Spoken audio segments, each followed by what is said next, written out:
That's Mike, News at 9। एक modern radio और आप सुन रहे हैं न्यूज एट 9 और समाचारों के साथ मैं महेश सिंह।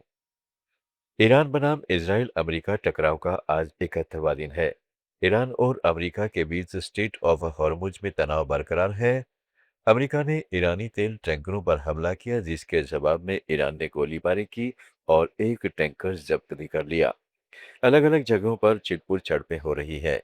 अमेरिकी राष्ट्रपति डोनाल्ड ट्रंप ईरान में शांति प्रस्ताव का जवाब आज रात तक आने की उम्मीद जता रहे हैं, लेकिन ईरान ने साफ कहा है कि वह प्रस्ताव की अपने अनुसार समीक्षा कर रहा है और किसी समय सीमा को नहीं मानेगा। ट्रंप ने ईरान को चेतावनी देते हुए कहा है कि अब भी हालात नहीं सुलझे तो वे इस बार प्रोजेक्ट फ्रीडम प्लस चलाएंगे। इस बीच हॉर्मुज के पास एक भारतीय जहाज में आग लगने से चालक दल के एक सदस्य भारतीय नाविक की मौत हो गई। 17 को बचा लिया गया है, जिनमें 4 की हालत गंभीर बताई जा रही है। इन्हें बचाकर दुबई ले जाया गया है। लेबनान के दक्षिणी इलाकों में इजराइल ने हवाई हमले किए और 9 गांवों के लोगों को घर छोड़ने की चेतावनी दी है। तेल की कीमतें बढ़ रही हैं और क्षेत्र में अस्थिरता बनी हुई है।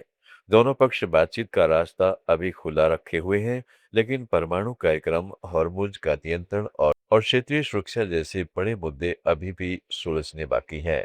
इस बीच इजराइल ने मुंबई में काउंसिल जनरल यानीव रेवात से एक मीडिया हाउस से बातचीत में कहा है कि मुझे नहीं लगता कि मेरी सरकार इस बात से खुश है कि ईरान और अमेरिका के बीच पाकिस्तान बातचीत करवा रहा है।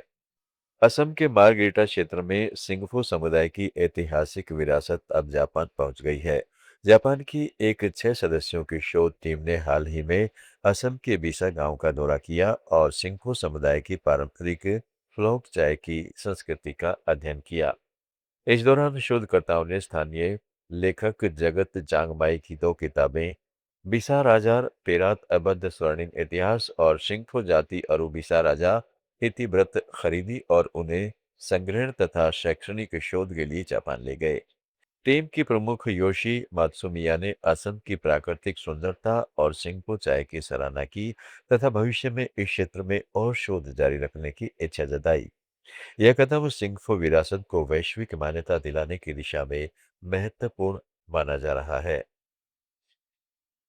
शिलोंग में ऑस्ट्रेलिया भारत संबंधों पर एक महत्वपूर्ण चर्चा हुई। Asian confluence centre for Bay of Bengal studies ने अपनी सिग्नेचर सीरीज की शुरुआत की, जिसमें हिंद महासागर, बंगाल की खाड़ी और पूर्वोत्तर भारत को केंद्र में रखकर ऑस्ट्रेलिया भारत साझेदारी पर विचार विमर्श किया गया। ऑस्ट्रेलिया के उच्चायुक्त फिलिप ग्रीन, राजीव कुमार भाटिया और प्रोफेसर सी राजा मोहन समेत विशेषज्ञों ने कहा है कि बदलते भू राजनीतिक परिदृश्य में बंगाल की खाड़ी क्षेत्र और पूर्वोत्तर भारत कनेक्टिविटी, व्यापार, स्वच्छ ऊर्जा और सुरक्षा सहयोग के लिए महत्वपूर्ण भूमिका निभा सकते हैं। यह कार्यक्रम इंडो पैसिफिक में मजबूत समन्वय की दिशा में एक कदम माना जा रहा है। भारत नेपाल सीमा विवाद एक बार फिर गर्मा गया है। कैलाश मानसरोवर यात्रा के लिए भारत और चीन द्वारा लिपुलेख तर्रे के रास्ते का इस्तेमाल किए जाने पर नेपाल ने आपत्ति जताई और दोनों देशों को कूटनीतिक नोट भेजा। अब नेपाल के प्रधानमंत्री बालेन शाह की सरकार पर वहां के विपक्ष ने हमला बोल दिया है। नेपाली कांग्रेस और सीपीएन यूएमएल के सांसदों ने संसद की समिति में बालेन सरकार पर आरोप लगाया है कि वह सिर्फ प्रोटेस्ट नोट भेजकर काम चला रही है, जबकि लिपुलेख, लिम्पियाथुरा और कालापानी जैसे क्षेत्रों पर नेपाल को मजबूत रुख अपनाना चाहिए और उच्च स्तरीय बातचीत करनी चाहिए। भारत ने इन दावों को एक तरफा और कृत्रिम बताया है और कहा है कि लिपुलेख से यात्रा दशकों से होती आ रही है। भारत बातचीत के लिए तैयार है, लेकिन किसी भी एक तरफा दावे को स्वीकार नहीं करेगा। समाचारों में फिलहाल इतना ही। जुड़े रहें लेट्स माइक के साथ। आप सुन रहे थे let's mike more than radio. Follow कीजिए हमें हमारे सोशल मीडिया प्लेटफॉर्म्स पर। It's time for news. It's time for more than radio. Presenting the first radio news app, Let's Mike.